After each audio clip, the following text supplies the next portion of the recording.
प्यारे बच्चों, सुप्रभात।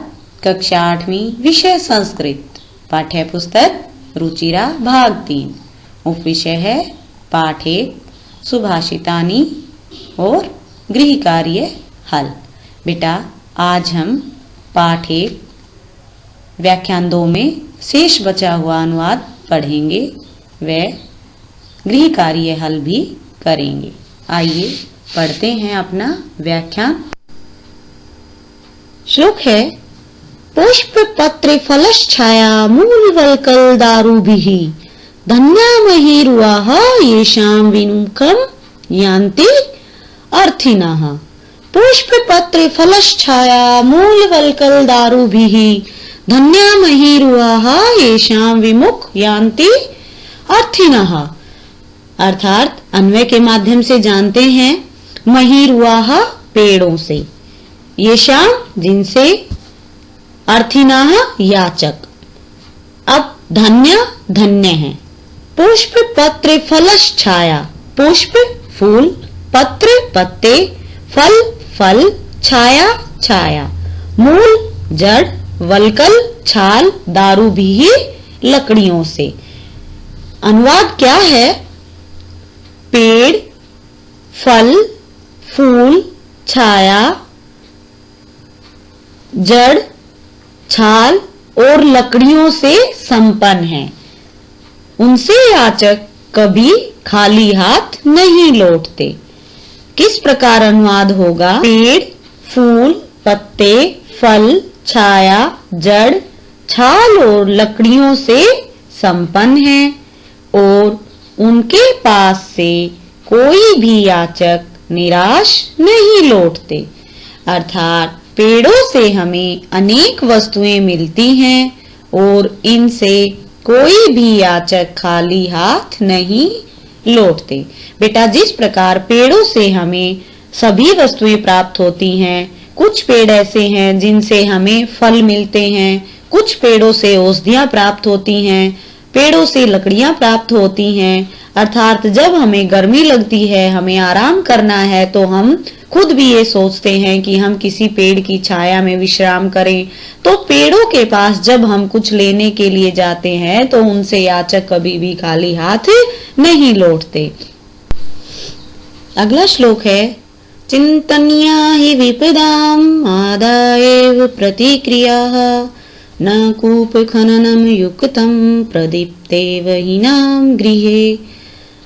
क्या है? चिंतनीया, सोचना चाहिए, ही निश्चित रूप से, विपदाम मुसीबतों का, आदाएव पहले से, प्रतिक्रिया बचाओ, न कूप खननम, न नहीं, कूप खननम कुआं खोदना, युक्तम उचित, वही नाम अग्नि गृहे घर में। क्या है बेटा इस श्लोक में कि मुसीबतों का उपाय पहले ही सोच लेना चाहिए। घर में आग लगने के बाद कुएं खोदना उचित नहीं। मुसीबतों का उपाय पहले ही सोच लेना चाहिए। घर में आग लगने के बाद कुएं खोदने उचित नहीं। अर्थात मुसीबतों का हल हमें पहले ही कर लेना चाहिए, आग लगने के बाद कुएं खोदने उचित नहीं। अब यहाँ पर इस श्लोक के माध्यम से क्या बताया है कि हमारे जीवन में जो भी मुसीबत आती है उसका हल हमें पहले ही कर लेना चाहिए। मुसीबत आने के पश्चात अगर हम उसका हल करते हैं तो वह उचित नहीं होता। बेटा, जो भी परिस्थिति आए उसका हमें सामना करना चाहिए, लेकिन परिस्थिति आने पर उसके लिए हमें उसका हल पहले ही सोच लेना चाहिए। आज हमने व्याख्यान 2 में शेष बचा हुआ अनुवाद पढ़ा। अब मैं आपको पाठ से संबंधित कुछ प्रश्नोत्तर व अभ्यास कार्य करवाऊंगी। आइए जानते हैं हमारा पहला प्रश्न। प्रश्न 1 है, वयसनीनः किम नश्यति? बुरी लत वालों का क्या नष्ट होता है? वयसनीनः बुरी लत, लत क्या? आदत, किम क्या, नश्यति नष्ट होता है। बुरी लत वालों का क्या नष्ट होता है? उत्तर है विद्या फलम। क्या होता है? विद्या फल। प्रश्न 2 है, कस्य यशः नश्यति? किसका यश नष्ट होता है? अब जैसे हमने श्लोक पढ़े, श्लोक में तीसरा श्लोक था हमारा, उसमें मैंने बताया था लुब्धस्य नश्यति, तो किसका होता है? लुब्धस्य लोभी का। कस्य यशः नश्यति, किसका यश नष्ट होता है? यश क्या होता है? कीर्ति। किसकी कीर्ति नष्ट हो जाती है? लुब्धस्य लोभी की।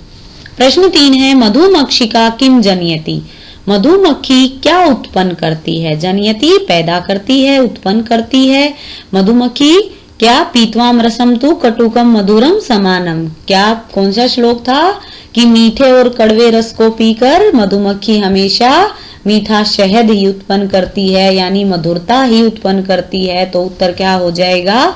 माधुर्यम। अगला है मधुर सुक्त रसम के सृजंती, मधुर सुक्त रसम मीठे वचन कौन उत्पन्न करते हैं? सृजंती या निर्माण करते हैं। सृज धातु क्या होता है? निर्माण करना। मीठे वचनों का निर्माण कौन करते हैं? क्या है उत्तर? कौन करते हैं? संतः या सज्जनः, संत या सज्जन। अर्थिनः केभ्यः विमुखः न यान्ति, किनसे याचक खाली हाथ नहीं लौटते? किनसे नहीं लौटते? अभी हमने श्लोक आया था महीरुहेभ्यः, अर्थात पेड़ों से याचक खाली हाथ नहीं लौटते। महीरुहेभ्यः। प्रश्न 2 है अधोलिख तद्भव शब्दानाम कृते पाठा चित्वा संस्कृत पदानि लिखित, नीचे लिखे गए तद्भव शब्दों के तत्सम शब्द लिखिए। अब तत्सम और तद्भव शब्द लिखने से पहले हमें तत्सम और तद्भव का अंतर पता होना चाहिए। तत्सम शब्द होते हैं जैसे कि जैसे, तत्सम यानी वैसा का वैसा रूप, और तद्भव बदला हुआ रूप। तत्सम शब्द संस्कृत भाषा के शब्द होते हैं और तद्भव शब्द संस्कृत से हिंदी में परिवर्तित करके लिए जाते हैं। तत्सम शब्द की परिभाषा होगी संस्कृत के ऐसे शब्द जो हिंदी भाषा में ज्यों के त्यों प्रयुक्त हुए हैं, और तद्भव तत्सम शब्दों का बदला हुआ रूप। अब जैसे तत्सम शब्द प्रातः है, अब प्रातः हिंदी भाषा में ज्यों का त्यों प्रयुक्त होता है, लेकिन प्रातः का हम कई बार कैसे करते हैं? सुबह में प्रयोग करते हैं। तो हमें प्रातः काल उठना चाहिए, तो ये यहाँ पर क्या है? हमारा तत्सम शब्द है। अब तद्भव शब्द दिए हैं, इनसे हमें तत्सम शब्द बनाने हैं। पहला शब्द है कंजूस। कंजूस का क्या होगा तत्सम शब्द? कृपणः। क्या होगा? कृपणः।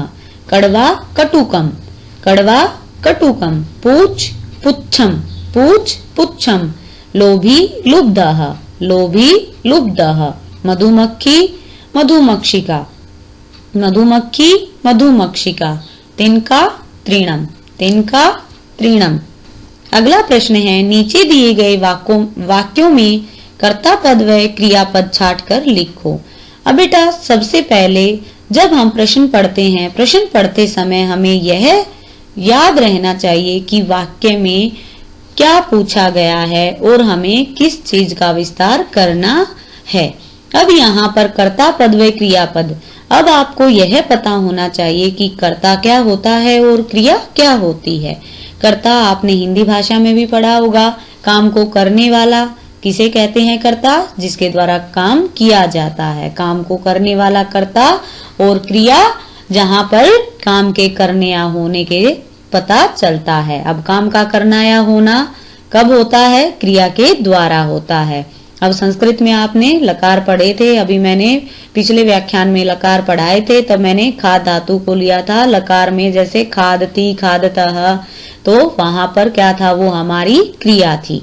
अब यहाँ पर निर्गुणम प्राप्य भवन्ति दोषाः, अब क्या बताया है? जैसे हमारा पहला श्लोक था, श्लोक में मैंने बताया था कि गुणाः गुणज्ञेषु, अब गुण गुणवान व्यक्ति के पास जाकर गुण ही रहते हैं, लेकिन वही गुण निर्गुण के पास जाकर दोष में बदल जाते हैं। तो यहाँ पर क्या हुआ? कर्ता हमारा दोषाः और क्रिया क्या हुई? भवन्ति। भू धातु लट लकार प्रथम पुरुष बहुवचनम। अब गुणज्ञेषु गुणाः भवन्ति, अब यहाँ पर क्या है? गुणाः हमारा कर्ता है और क्रिया हमारी फिर भवन्ति है। क्रिया भवन्ति और कर्ता गुणा। अगला है मधुमक्षिका माधुर्यम जनियेत। अब मधुमक्षिका माधुर्यम जनियेत, अब यहाँ पर जनियेत क्या हुआ? उत्पन्न करती है। मधुमक्षिका क्या है? कर्ता पद है, तो कर्ता मधुमक्षिका और क्रिया जनियेत। पिशुनस्य मैत्रेयशः नाश्यति, अब यहाँ पर चुगलखोर की मित्रता, यानी एक यहाँ पर क्या हो गया, चुगलखोर की मित्रता। यशः नाश्यति, अब यहाँ पर यश का नष्ट हो जाता है। अब यहाँ पर यश क्या हो गया, आपका कर्ता हो गया, और नाश्यति क्या हो गई, आपकी क्रिया हो गई। यशः कर्ता और क्रिया नाश्यति। नद्दः समुद्रम असाध्य पेयाः भवन्ति, अब नद्दः नदी, समुद्रम असाध्य समुद्र में गिरने के बाद पीने योग्य हो जाती है, होती है। यहाँ पर अब क्या है, नद्य है, अब कर्ता क्या हो गया, नद्दः, और भवन्ति क्या हो गया, क्रिया। बेटा यहाँ पर हमने कर्ता और क्रिया के बारे में जाना, आशा है आपको भी समझ आ गई होगी। प्रश्न 4 है, नीचे दिए गए शब्दों में, नीचे दिए गए वाक्यों में रेखांकित पद का प्रश्न निर्माण करें। अब यहाँ पर वाक्य दिए गए हैं और जो रेखांकित पद है उसका आपको प्रश्न निर्माण करना है। अब प्रश्न निर्माण करने से पहले क्या आवश्यक है कि आपको क शब्द रूप का ज्ञान होना चाहिए। क शब्द रूप आपने पिछली कक्षा में भी अध्ययन किया है। क के 3 रूप होते हैं, पुल्लिंग, स्त्रीलिंग और नपुंसकलिंग। अब यहाँ पर क आपको पद देखना है कि वो पद आपका पुल्लिंग में है या आपका स्त्रीलिंग में है या आपका नपुंसकलिंग में है। जिस भी लिंग में होगा उसी के अनुसार आपको सर्वनाम शब्द क का रूप लिखना है। अब पहला ही शब्द है गुणाः गुणज्ञेषु गुणाः भवन्ति। यहाँ पर गुणाः शब्द को रेखांकित किया गया है, इसलिए गुणाः शब्द के जगह पर आ जाएगा के, क्योंकि ये बहुवचन है और बहुवचन का का शब्द रूप क्या होगा, पुल्लिंग का कह कऊ के, तो यहाँ पर के क्या आ गया, आपका बहुवचन शब्द।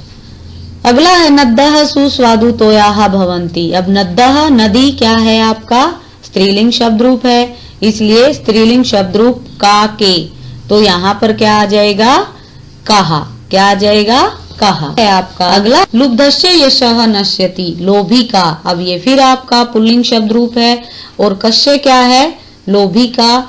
अब कश्य आ जाएगा, इसके स्थान पे षष्ठी विभक्ति का प्रयोग हो जाएगा। मधुमक्षिका माधुर्यमेव जनयति, मधुमक्षिका फिर आपकी क्या है, स्त्रीलिंग शब्द रूप है और एक वचन है, तो क्या आ जाएगा, का। फिर अतस्य मूर्धन्य तिष्ठन्ति वायसाः। अब यहाँ पर मूर्धन्य शब्द को रेखांकित किया गया है, तो किसके यहाँ पर क्या आ जाएगा, कश्मीनिया कुत्र। ये बेटा आपको समझ आ गए होंगे। प्रश्न है हमारा, संदिष्ट शब्दों का संधि विच्छेद कीजिए। यहाँ पर बेटा संदिष्ट शब्द दिए गए हैं। संदिष्ट का अर्थ है एक साथ लिखे हुए और विच्छेद का अर्थ होता है कि इनको अलग किया जाए। अभी जैसे हमने अपने वर्ण विच्छेद में भी यह पढ़ा था, तो विच्छेद का अर्थ आपको अच्छी तरीके से पता होगा कि विच्छेद क्या होते हैं। तो विच्छेद यानी अलग करना। अब यहाँ पर माधुर्यमेव, तो क्या आ जाएगा, माधुर्यम, म हलंत आ जाएगा, क्योंकि व्यंजन अपने आप में हलंत होता है और म को पूरा करने के लिए ए स्वर का प्रयोग होगा, तो संधि विच्छेद इसका होगा माधुर्यम जमा एव। अगला है अल्पमेव। अब यहाँ पर म फिर आपका हलंत है, अल्पम जमा एव, क्या आ जाएगा, अल्पम जमा एव। अगला है सर्वमेव। अब सर्वम म हलंत है और एव इसके साथ स्वर जुड़ जाएगा, इसलिए सर्वमेव। दैवमेव, दैवम म हलंत और एव। महात्मनाम उक्तिहि, महात्मनाम उक्तिहि। अब महात्मनाम म फिर हलंत है और उ स्वर को इसके साथ लगा दिया, इसलिए महात्मनाम जमा उक्तिहि। अगला है विपदाम आदायव, विपदाम आदायव। अब विपदाम म हलंत और फिर आदायव, क्या हो गया, आदायव।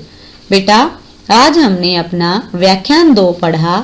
इसमें मैंने आपको पाठ से संबंधित अभ्यास कार्य करवाया और शेष बचा हुआ अनुवाद भी करवाया।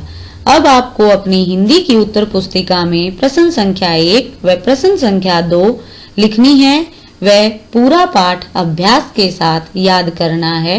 मिलते हैं अपने अगले व्याख्यान में। धन्यवाद।